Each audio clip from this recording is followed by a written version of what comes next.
Atrial fibrillation, or AFib, is a common heart condition that increases the risk for stroke. However, patients with AFib can lead long and healthy lives. Come watch as I talk to a patient about how to live with AFib. Hey Bob, it's good to see you again. You too, Doc. Yeah, have you been since your recent discharge from the hospital? Pretty good, Doc, but I have a whole lot of questions on this AFib thing. Yeah, well, it certainly can be pretty overwhelming. Tell you what, why don't we go through some of the key concepts? Why don't we start with monitoring your heart rate? Do you remember how to do that? I think so, but can we go over it again? Absolutely. So, tell you what, most people find it easiest to use your index and middle finger and place it on the outer part of the wrist, and you can feel the pulse there, right? Thing to do is practice this at home and encourage your wife to also learn how to check your heart rate. I think I got that. Now, the average and usual heart rate is between 80 and 110 beats per minute. And if it goes much higher than that, I need you to call me.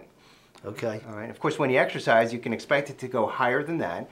And I'd let your symptoms be your guide. So if you can hold a conversation and do so comfortably while you're exercising, you're probably not overdoing it. Now, as for exercise, I'd pick things that you enjoy, like riding a stationary bicycle or walking or doing yoga. Just use common sense and don't pick anything that might increase your risk for falling and getting hurt and bleeding. That's good to know, because I can't wait to get back to exercising again. Why don't we turn to diet, right?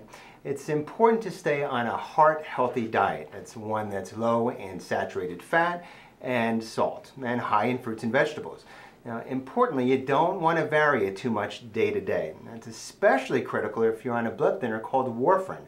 If you vary your diet too much on warfarin, you increase your risk for bleeding or having a stroke. Some of the newer prescription medications for blood clot prevention don't have that diet problem.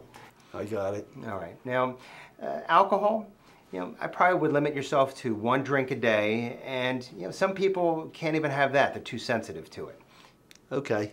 I would be very careful if you catch a cold and take some cold medicine, because some of the cold medicine active ingredients can actually increase the risk of trouble with atrial fibrillation. It can increase the speed of your heart. So just read the labels and you'll be safe. I understand. All right, so you want to look for labels that say safe for high blood pressure.